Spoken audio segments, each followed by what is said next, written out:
नहीं पाया इतने अद्वितीय ग्रंथ को, इतने अद्वितीय मंत्र को, न अगले 10,000 साल को लिख पाएगा। कि उसके लिए उतना ही दमखम, क्षमता, पौरुष, ताकत, साहस चाहिए जो उस मंत्र को लिख सके, बोल सके, पढ़ सके, उच्चारण कर सके। हमने केवल उसने जिंदगी में एक बदला लेने के लिए, अपनी बहन का बदला लेने के लिए सीता का हरण तो किया, मगर इतना संयमित कि उसको महलों में नहीं रखा। रख सकता था वो।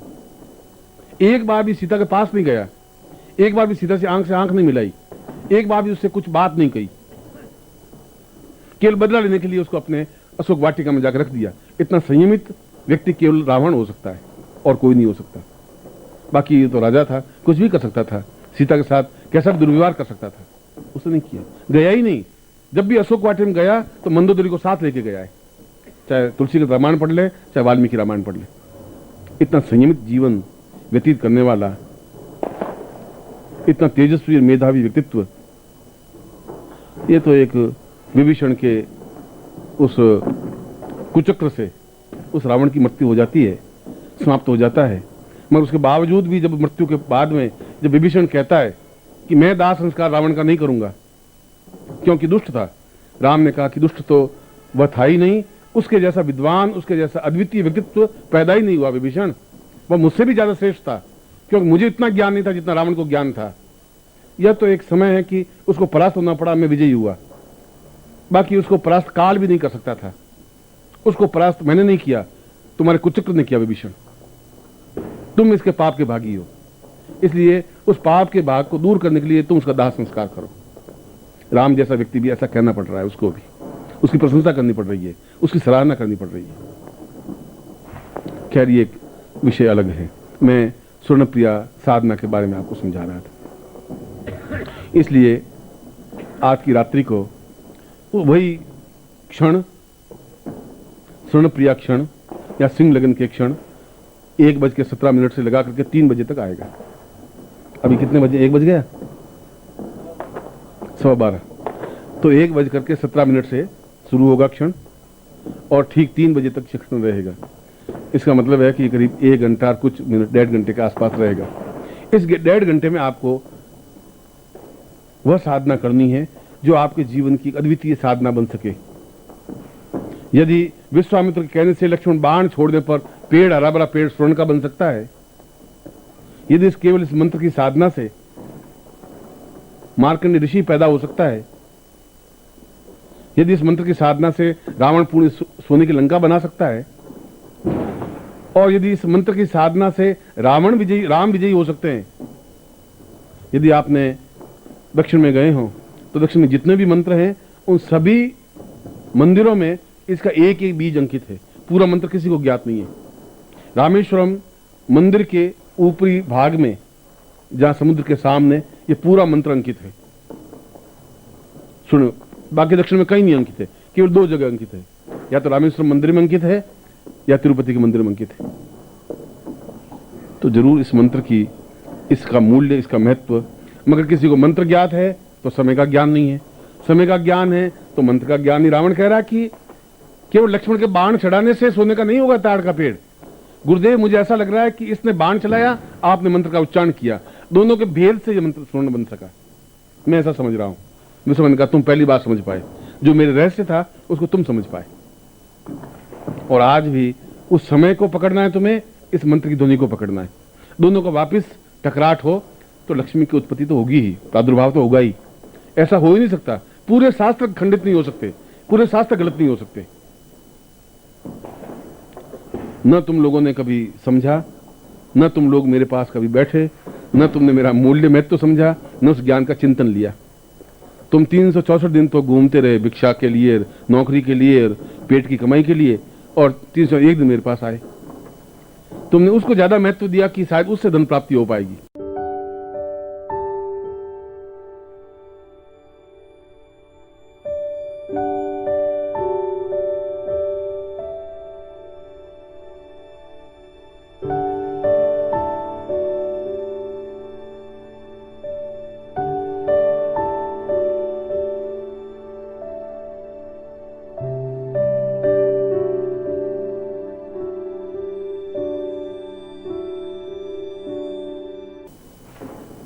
नौकरी करने से या तोल हाथ में, डंडा हाथ में लेने से उससे लक्ष्मी प्राप्ति नहीं हो सकती। जीवन निर्वाह हो सकता है, और तुम जीवन निर्वाह के अलावा कुछ कर नहीं सके और कर भी नहीं सकते। ये और बता देता हूं, कितना कर सकते हो? 2 लाख, 3 लाख, 4 लाख, 5 लाख, 10 लाख। 10 लाख की आज के युग में कोई वैल्यू न तो उसमें थी, ना आज है, न 10 साल बाद कोई वैल्यू होगी। ऐसा कुछ हो ही नहीं सकता। तुम्हारे 10 लाख में आनंद प्राप्ति नहीं हो सकती, सुख प्राप्ति नहीं हो सकती। तुम्हारे 10 लाख से बहुत निश्चिंत निर्भीक नहीं बन सकता आदमी। तुम्हारे 10 लाख का कोई मूल्य महत्व नहीं है। आनंद के साथ में हम लक्ष्मी को प्राप्त कर सके, इसलिए आपको जो साधना पैकेट दिया है उसमें पारद लक्ष्मी भी दी है। पारा जो भगवान शिव का विग्रह है, आराध्य है, जिसको शिव कहा गया है, पारदेश्वर कहा गया है। पारा तो अपने आप में चंचल है, लक्ष्मी भी अपने आप में चंचल है। अगर पारद को बांधा है तो बांध करके लक्ष्मी की स्थापना की है। ये पूरे पारे से निर्मित है, अपने आप में मूल्यवान, महत्वपूर्ण है, और बाकी इसके साथ इसके आयुध हैं। इसकी साधना भी, इसको सामने रख करके, और फिर मैं अपनी तरफ से आज आपको एक अद्वितीय उपहार दे रहा हूं इस दीपावली की रात्रि को, जो कि अपने आप में एक श्रेष्ठतम यंत्र है और जिसको मैंने खुद ने सिद्ध किए हैं। और सिद्ध करने के बाद में उस यंत्र को भी मैं आपको दे रहा हूं, जिससे कि आप उसके सामने उस यंत्र को एहसास कर सके। और यदि आप कभी सुबह 4 बजे या 5 बजे बिल्कुल निस्तब्ध रात्रि हो, जब आवाज नहीं हो, शांत समय हो, उसमें उस यंत्र को सामने रख दें आप और ध्यान में बैठ जाएं, आपको खुद को उनमें से मंत्र उच्चारण करता हुआ सुनाई देगा। उस यंत्र की ये विशेषता होगी, उस यंत्र की ये महत्ता है, यह मूल्य है उस यंत्र का, जो आप नहीं समझ पाओगे। तुम्हारे कान तब सुन पाएंगे जब तुम बिल्कुल शांत सरल चित्त से उस यंत्र को सामने रख दें और शांत बैठ जाएं। तब आप एहसास करेंगे कि उस यंत्र में से ध्वनि निकल रही है, उस यंत्र में से मंत्र का उच्चारण हो रहा है, और वह मंत्र आपके जीवन का रास्ता बन सकता है, पाथेय बन सकता है। इसलिए उस यंत्र को भी, जो कि स्वर्ण प्रिया यंत्र है, जो कि अपने आप में 108 लक्ष्मियों का प्रतीक यंत्र है,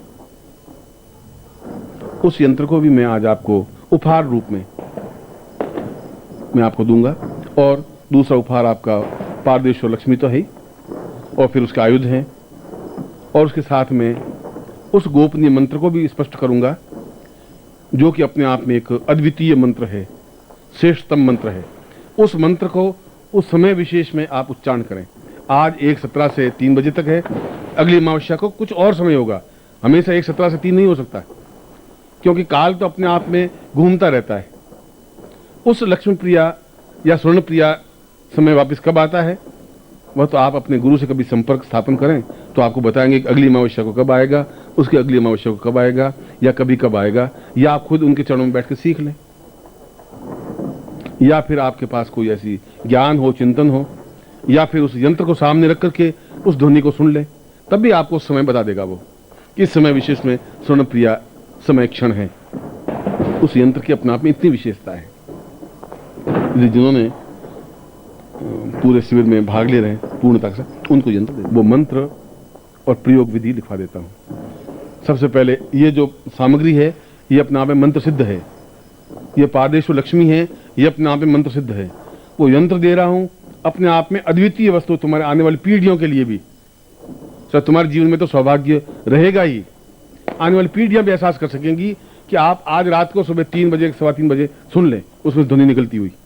बाकी कभी तांबे में से ध्वनि नहीं निकलती, उसमें मंत्र नहीं निकल सकता, उसमें शब्दों का उच्चारण नहीं होता, मगर उसमें निकलना एक तरंग की तरह निकले तो एहसास कर लेना कि यंत्र अपने आप में कितना महत्व, उसमें कोई मशीन फिट नहीं है, वो अपने आप में एक चार्ज है, चैतन्य युक्त है, दिव्यता युक्त है। इसलिए उसको स्वर्ण प्रिया यंत्र कहा गया है। इसलिए तुम्हारे पूरे जीवन का मूल्य, उस यंत्र का मूल्य अगर कहें, तुम्हारा जीवन अपने आप में बहुत नगण्य है। उस यंत्र के सामने कोई वैल्यू ही नहीं है तुम्हारे जीवन की, तुम्हारे साथ पिछले पीढ़ियों का भी कोई महत्व नहीं है उस यंत्र के सामने। मैं समझता हूं तुम्हारे जीवन के साथ पीढ़ियों को भी, उस यंत्र का मूल्य भी मैं समझता हूं, तुम नहीं समझ सकते। हीरे का मूल्य तुम और मैं नहीं समझ सकते, जौहरी समझ सकता है।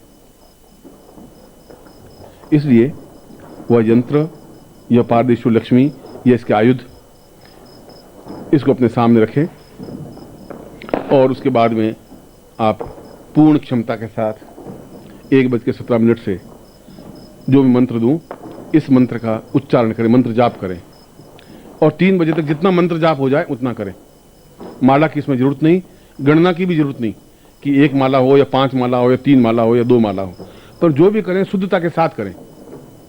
शुद्धता का मतलब पूर्ण उच्चारण हो, सही उच्चारण हो, यह बहुत जरूरी है। और फिर 3 बजे के बाद में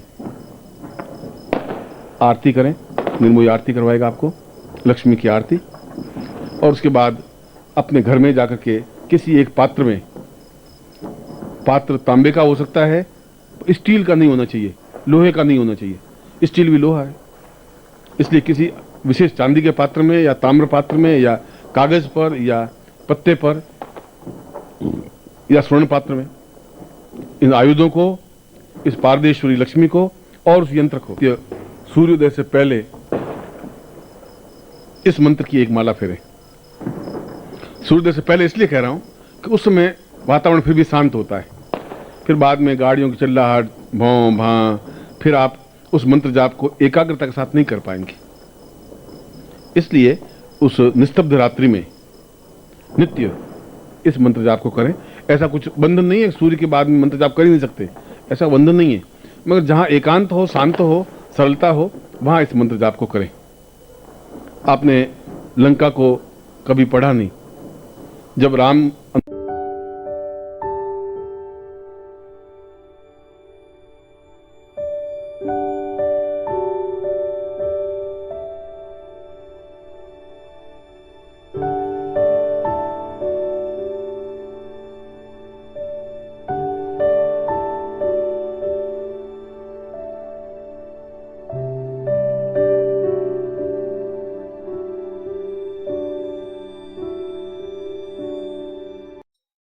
ओम परम तत्वाय नारायणाय गुरुभ्यो नमः।